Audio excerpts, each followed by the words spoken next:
Welcome to the Local Marketing Industry Weekly Update, brought to you by LocalMarketingSource.com. This update is taken from the Local Marketing Source Professional Development Program for local marketers. The Local Marketing Weekly Update is for those interested in marketing their local business on the Internet. For free Internet access to education and training courses, visit LocalMarketingSource.com. This week's Local Marketing Update is brought to you by Scott Gallagher. Scott is the co-founder of Local Marketing Source and has become the recognized expert in providing online marketing services to local businesses. Follow Scott on Twitter @ScottGallagher5 and on Facebook.com/ScottPGallagher. All right, Scott Gallagher here with Local Marketing Source, bringing you our Local Marketing Industry Weekly Update. Now, our next LMS faculty call is going to be live with questions next Wednesday, September 26th at 4 p.m. Eastern. The LMS membership provides access to our new live instant Skype chat, live questions during faculty calls, and access to our active private members forum. But now getting involved with the weekly updates. Google. You know, this is something that I have been talking a lot about over the years, and I relate it to the milk industry. And back in the early 80s, the farmers of America had to increase the demand for milk, and so they tended to associate milk with calcium, and associating calcium with strong bones in children, and educating the children population of the 80s that milk is extremely important. And now we got all these adults that consume a product from another animal, where we are the only animal in history to consume milk from another animal. Nonetheless, they had to create demand, and that's what we're facing right now. You've got these organizations like Google, Amazon, Apple, Facebook, Yahoo, and Bing, even Yelp, that are in this local game. And when you start to look at some of the statistics about those people online that utilize the Internet and different forms of electronic communication to find these businesses, but on the other hand, business owners are laggards. They haven't kept up. And so Google continues to push this drive to provide education. Do I think they're doing a good job? No, I really don't. I think there's a lot more that they can be doing in terms of educating. One thing our industry doesn't have is a national recognizable association. Every industry in history adopts that as an industry matures, and our industry has gotten to a point of maturity that it should. We're likely going to see some of these big firms come together, and we've got to create certain standards as to what's acceptable and what's not acceptable. It's a heyday out there, and in terms of internet marketers that are claiming to be experts, it's really just crazy. So with some of these statistics, and this is coming right from Google's main blog, that 97% of Americans who use the internet, I mean 97%, pretty much everyone who uses the internet, are looking for local goods and services. Well, 83% of the entire country is online. 8 out of 10 consumers at the end of the day are using the internet to find local products and services. 8 out of 10. But more than half of small businesses in the United States don't even have a website, let alone optimizing their local strategy. And so, we're going to talk about a post by transition into a post from Mike Blumenthal as to citations and the relevancy of citations, and how do these businesses that don't have internet marketing education, how are they going to compete? And do we have a new flurry of small businesses that are going to grow? Well, Google comes out and says that the impact of being online is real. Businesses that make use of the web are expected to grow by 40%, and they're nearly twice as likely to create jobs. Well, I mean, of course, the small business in the United States makes up half of the entire United States gross domestic product, and 2 out of 3 new jobs in the United States come from small business. So the impact of bringing these businesses online is enormous. It's ridiculous. No wonder there's these major firms. The largest company on the planet, Apple, is trying to get into it. The largest online book retailer, Amazon, has gotten into it. The largest search engine, Google, has gotten into it. The largest social network, Facebook, has gotten into it. And guess who's older than all of them and much, much, much smaller? Yelp. Angie's List. These guys that got in early in the game. You notice the big players aren't even those that focused on local in the first place? Well, the money is just absolutely incredible, and we are now going through that transition. We've got to educate. So for my students that are online and those internet marketers that aspire to have an internet marketing agency, recognize that education is extremely important. I just got into a debate with somebody. I put up some sort of sales, one of my sales things, post in the Warrior Forum, and one of the steps was educate the prospect. And you know, I got some rebuttals as to, you don't want to educate the prospect. You know, you want to give them the least amount of information as possible. You know, that goes against sales. You don't want to talk. And I rebutted back, and the fact of the matter is, you know, you look at all the different prospects that we've dealt with and their education standpoints, they don't have a clue in most cases as to what's going on. I'm dealing with a prospective chiropractor right now that he says to me, you know, these people I'm paying $300 a month for, when I hire you for $1,000 a month, what's going to happen to those services? Are you going to take them over? I said, well, what services are they? He says, well, they're for internet marketing. It's okay. Well, let me take a look into this. Well, it turns out that there's two services. One of the services is a birthday reminder email marketing system. We don't even come close to that. Another service is a cookie cutter website host. Well, interestingly, as we did a Who Is on that, the host itself owns the domain name. Has owned it for 12 years. Chiropractor bought it, and we basically said, no, you've got to own that. You know, that's your URL. You've got to own your URL. For any business owners that don't know what this is, you've got to own that. There's no ifs, ands, or buts, or periods about it. Period. Point blank. The client owns it. Any of my students that are on the line, don't go be registering domain names and your company name. And no, the client owns that. That's their asset. And that's what you do. You're hired to create assets for them, not assets for you. In any event, education is very, very important. Prospects need to understand the implications. They need to understand their options, what's out there. What's the difference between paid search and organic search? What is the difference between all the different email marketing initiatives out there? How is social media going to impact my business? Do I really need video? You know, when you start to look at images and professional imagery, one of the updates that I just recently saw was pictures of inside local businesses are now going to show up in the search with rollover. How cool is that? You know, when you're starting to look at businesses, you're going to roll over a business in the local area, and all of a sudden pictures from inside their office are going to pop up. Well, that means we need to tag them properly. We need to make sure that they're on the different hosts that are out there and that they're authoritative images.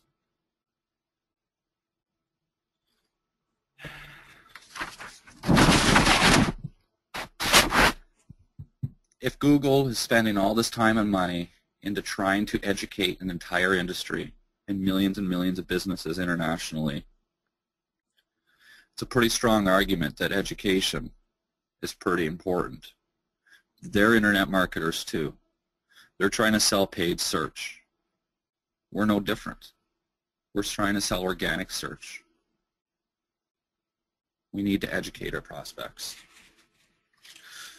Go to Google's main blog and read that. You can also go to americagetonline.com. That's a website put out there with some easy to build information, easy to understand information. The way I look at that information when I read it is I say, Google spent a lot of money in trying to figure out exactly what businesses want, and have spent a lot of money in copywriters to create content to deliver what businesses want to hear. Then it's their sales and marketing team to take that information and spin it for their products and services. That's the line you and I have to draw. but we can really pull a lot of information out of Google's words on americagetonline.com and learn about what small business owners are truly looking for. Fortunately, it parallels a lot of the things that we already know. It's good confirmation. So, moving on, Blumenthal, a friend of mine, Mike, and he did a really good post today that I wanted to share. And he was asked the questions, you know, will citations stop being effective for local optimization in the future? Well, it kind of took me by surprise to see this, the fact that this question was even being asked. You know, I immediately thought, how can they devalue citations? They're a web reference of a business. I can understand devaluing 80% of citations that are out there, but there are still some citations that have high value. If you get written about in the local newspaper or the Chamber of Commerce or your national industry, and they reference your business and people are talking about it within that little community, why wouldn't Google want to recognize that as authority of exposure? Of course they would. So I was really curious on what Mike had to say. And, you know, it comes down to a few different things. First off, the Google algorithm is very complex. You've got, you know, everything ever since we started to get the personalized results and blended results, you're dealing with a whole variety of different algorithms. And so their algorithm really is a very complex, multivariate, bimodal algorithm. Just some big words to say that they're doing a lot of different calculations in a lot of different areas, and they're looking at a lot of different things. And internet marketers all collectively agree that there's a certain set of factors that are important, but none of us really agree on the value of importance of all of these. We could rearrange some of them. But my argument's even different than that. I don't even go to the degree of saying it's not even really important for us to know which one's the number one factor and which one's the number two factor. Because every one of those factors, when we put away internet marketing for a second and we just look at marketing principles, every one of those factors can fall under marketing principles. And so SEO as we know it has been taught for 30 years in marketing schools all day long, as far as I'm concerned. It's all a matter of creating content that's relevant for prospects, clients, and the industry at large, and distributing that type of content in areas that this target audience resides. Well, bottom line, that's exactly what marketing has been and always will continue to be. Getting links is exactly that. Getting citations is exactly that. Getting citations on a directory that's hosted in India versus getting a citation on your local news PR, well, one's going to have greater value than the other. So are citations really going to be devalued in the future? Well, thank gosh that Mike went on to say no. He doesn't feel that they will be, although some other experts say yes. I side with Mike, absolutely. I've got a different approach on it and a different set of opinions, and his opinion is unique. I just explained mine. His, on the other hand, demonstrates that as Google gets more complex with its algorithm and creates more multi-dimensions, that there's additional signals that are being brought in. So it's not that citations are devalued. It's just that citations are among additional factors, and in turn, the weight of the ranking is decreased, which may appear that the value is being decreased, but it's unlikely that the value is really being decreased. And we can learn this. You know how they say history repeats itself? Well, this has repeated itself time over again. That as you know, you look back in 2005, and 2001, and 2003, and 2007. You take every 2-year chop and you look at what you've got to do for SEO. Gosh, you know, in 2000, you just had to put a title on your website, and you were practically ranking number 1.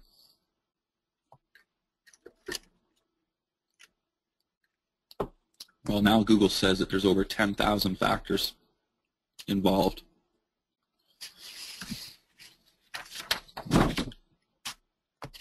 There's a really good new study that has just come out. They seem to be looking at Yelp. This is put out by Berkeley professors. There was also another study not too long ago that was put out by Harvard. And they probably spent $500,000 each on these.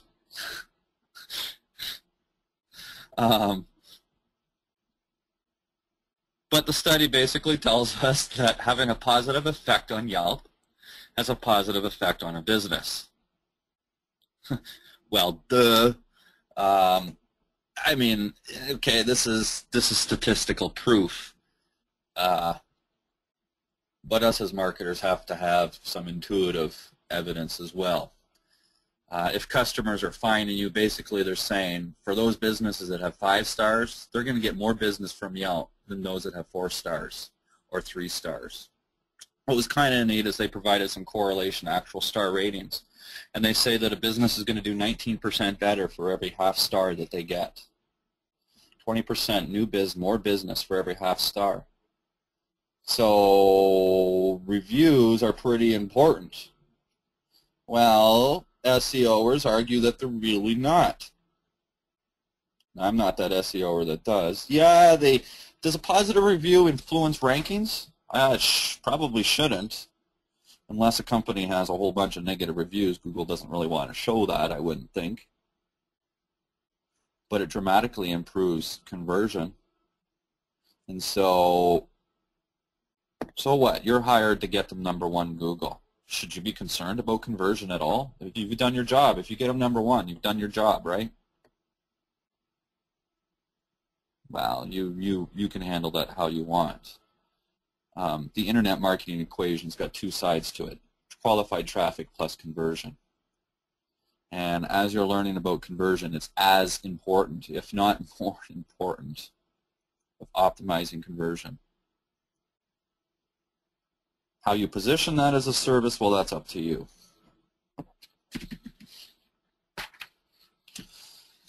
So, well, that really comes to the conclusion of this week's update in terms of statistics and what's new out there and what's changed. There has been another Panda update. I'm getting tired of talking about these updates because it's the same stuff every 2 weeks. Google comes out and says, this is going to affect less than 1% of all of our websites. We got more changes coming. This is a rollout of an existing update, and we're labeling this one Panda 3.92. I think that was the update. I mean, it's probably 25 updates we've had since it first came out. It's all the same stuff.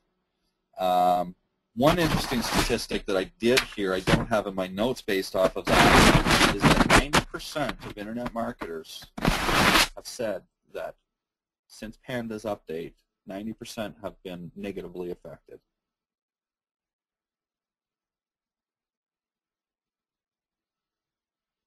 Looking at my ranking reports over the last year, my clients have not been affected. I don't think I'm a part of that 90%. My own personal sites have been affected, but I know why. Because it's testing. We've tried a lot of different things in the past. We have tried black hat strategies on my, take my blog, for example, scott-gallagher.net. Do a link count on that. You're going to find thousands of links in a whole variety of different directories and whatnot. But yeah, they were acquired back in '06. Point being is they worked for the time being, and I don't get value from them. I really should have been investing in quality content back then, and quality link building, as we do 6, 7 years later. 90%. So, wow, what a... If this is true, now 97% of internet users use the internet to find a local business or service. 83% of the entire country is online. So as I said, roughly 80%, 8 out of 10 people are going to use the internet of some form to find a local business. Yet less than half are involved in any internet marketing initiatives. Of that half, 90% were affected by this recent update. That tells me that 5% of all businesses in the United States have poor internet marketing strategies, or have, sorry, quality internet marketing strategies in place. That's it. 5%.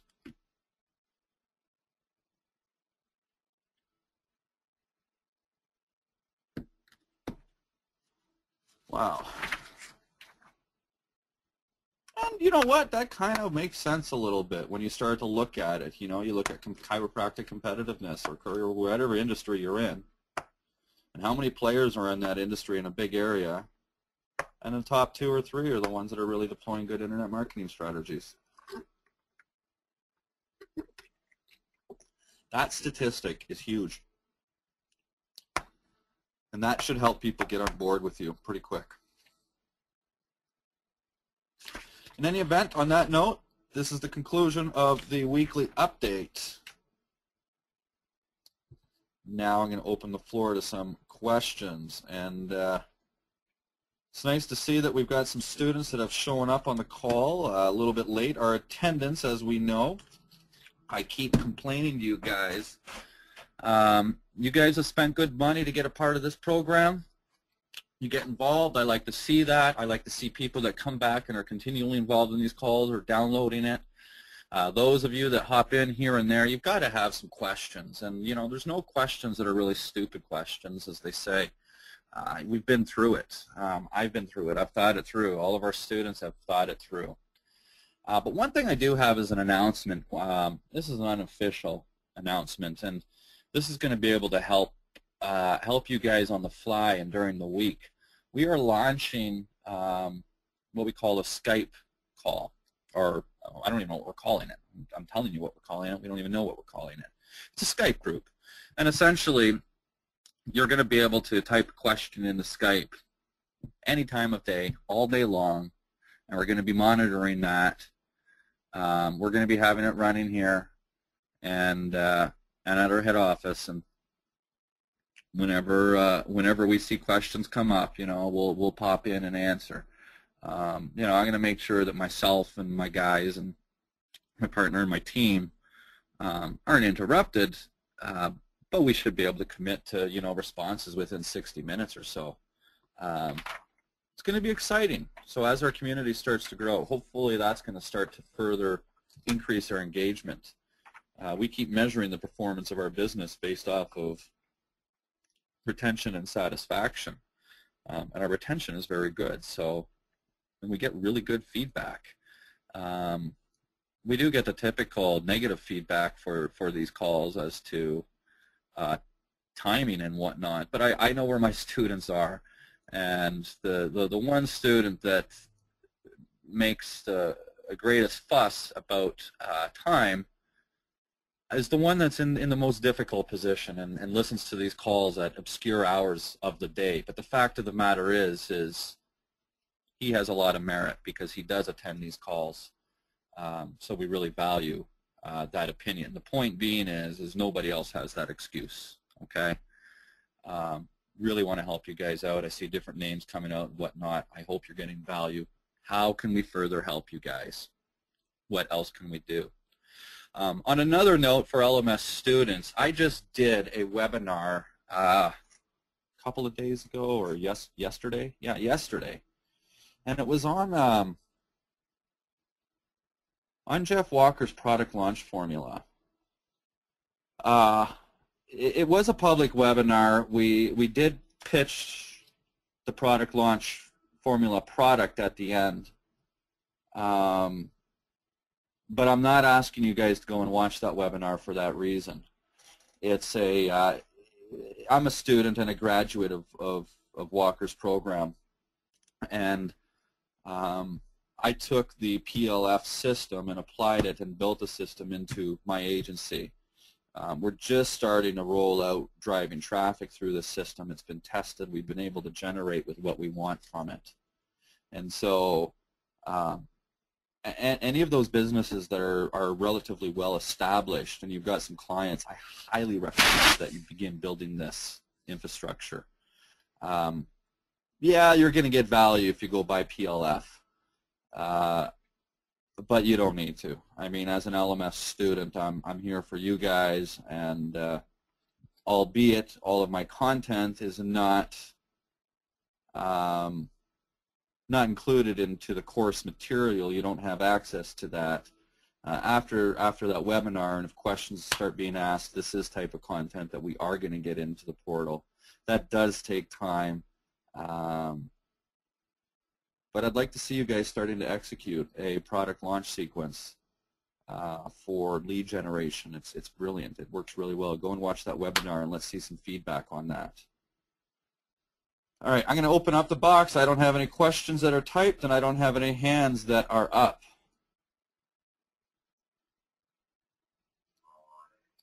So we will say going once, going twice.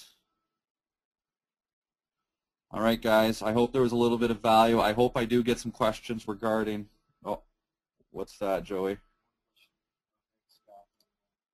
Oh. Yeah, you're welcome, Brett. Thanks for speaking up. At least I know people are listening to me live. We get more and more people listening to the recording, but I eat this live stuff up, and so hopefully Skype will increase that engagement as well. Brett, I hope everything's going well for you, and keep on trucking, my friend. All right, guys. Bye for now. That concludes this Local Marketing Weekly Update, brought to you by LocalMarketingSource.com. This update is provided from the Local Marketing Source Professional Development Program for local marketers. Visit LocalMarketingSource.com for additional resources focused on online marketing for local businesses.